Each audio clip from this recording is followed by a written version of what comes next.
What happened to your first ever partner? Before we start with the first story, please hit a subscribe and ring the notification bell to stay updated with us. Story 1. We went our separate ways with no real drama. I didn't know what she was up to for about 20 years as I moved to a different town when I got married. After about 6 years in the new town I lived in, I discovered she lived about 3 streets from me, also married with children. Our kids even went to the same school. We had a coffee and a trip down memory lane, which was interesting. Then have never seen her again, not even accidentally in the local shops. Both very different people now. Story 2. My first boyfriend died in a car accident a month ago.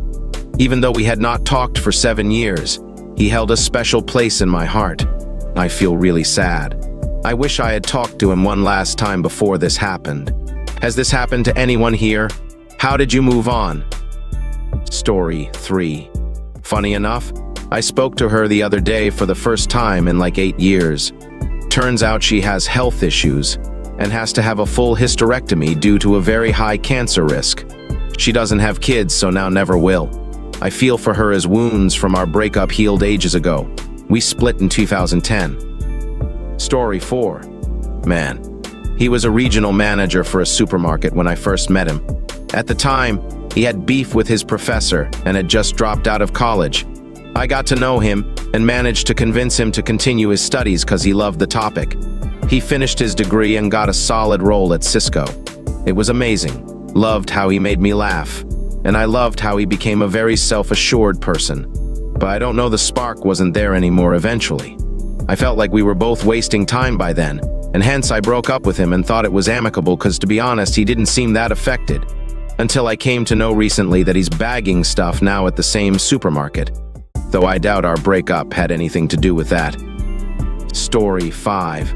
He cheated on me whilst I was 8 weeks pregnant and married the woman who made our first child's christening cake. They are still married. My oldest kids have little to do with him. I'm happily married with a 3rd child. Turned out good for me. Horribly for my children, unfortunately. Should add it was 20 years ago and I absolutely remember the devastation it caused. Story 6. Turns out he's gay, so I guess we were never going to work out. Still have him on Facebook. We don't talk, but I have no ill will towards him. Not quite sure what he does. I think he might be working on getting a PhD, which is pretty awesome. I know he lives with his partner. They've been together for at least 10 years, and they're guinea pigs. Happy for him. Story 7. We dated 5 years. 3 months after we broke up, he got another woman pregnant. Throughout their relationship, apparently, she was cheating, and 2 years after she had their son, the son died. So then he ends up being with that woman's previous BM friend. The friend and him start a relationship, have a daughter, get married. For a bit now, she's been in a relationship with someone else, though, publicly. So I'm gonna assume he's separated, divorced at this point. That's everything 9 years later. Story 8. She started acting less like a psycho, but now she's big on very progressive attitudes. It's kind of wild to watch a girl go from bringing dead animals home, stuffing, preserving their corpses, to advocating respect for all living creatures. The first time I got dumped by her, it was because she wanted to go back to her ex-boyfriend. The second time was because I touched her butt without permission. Story 9. My first partner is someone that takes pleasure in talking down to others and making them feel bad about themselves. I'm no therapist, but I'm positive he's got something diagnosable. At any rate, he's a super toxic person, especially to me, and I blocked him on everything I could think of.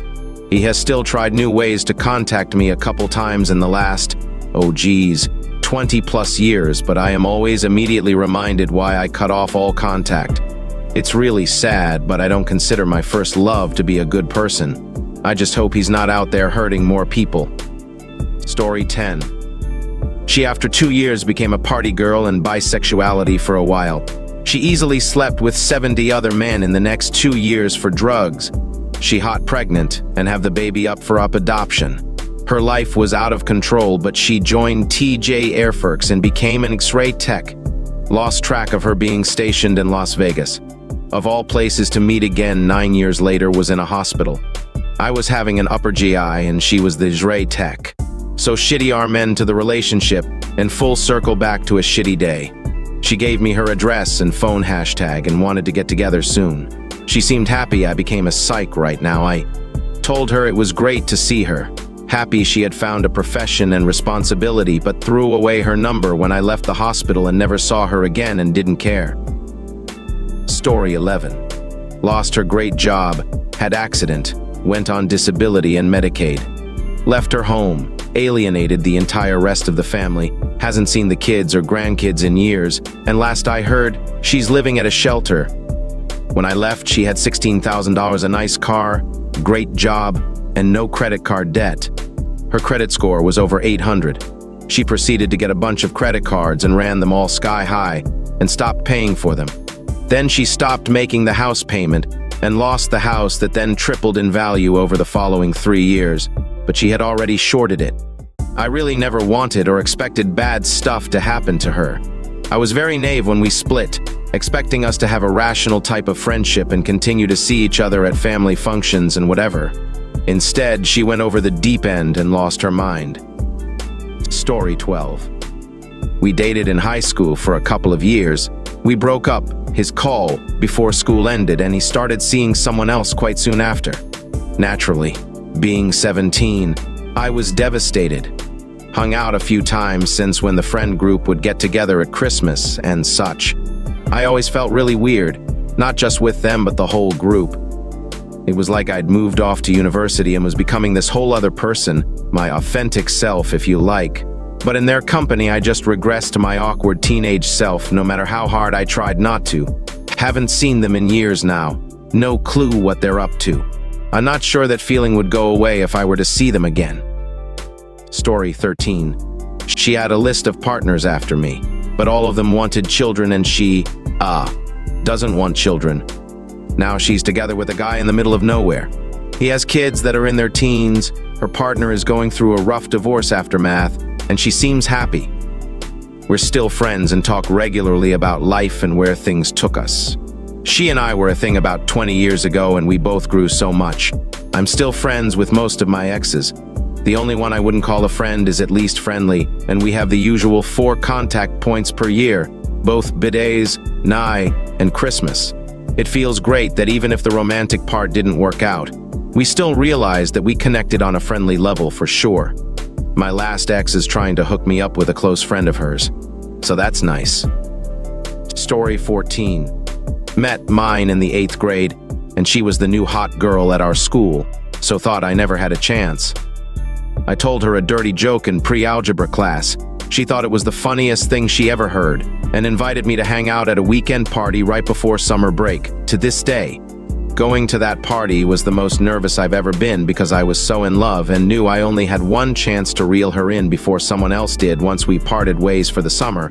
Fast forward to today, and we'll be together 30 years in June. The girl who made me mumble like an idiot at the sight of her all those years ago now gets muffled out by earplugs at night because she snores like a fucking NFL offensive lineman. She's still a smoke show though, so that was my winning the lottery moment. Kids look like her too, which is great. Story 15. Traumatized me. He was very manipulative and possessive. He checks and opens my social media account every single day. He gets jealous whenever I'm having fun with other people. He knows these people. He's even friends with them. He threatened to unalive himself if I didn't reply to him. This has occurred multiple times, maybe 4-5 times. He will often start fights for no reason at all, and I was always the one who says sorry and courts him back. I ghosted him and broke up with him after a month. Well, apparently, I'm the bad guy now for ghosting him. I mean, it makes sense. I am indeed guilty for that. But I don't really care what they say. It's a small price to pay for salvation. I actually have no clue how I was able to tolerate that shit for 6 months. I no longer desire to be in a relationship because of him. I'm just glad to finally be free again. Alright folks, that's a wrap. If you like more of this, please hit a like button and subscribe to the channel. You can also share your thoughts in the comment below. I'll see you in the next video.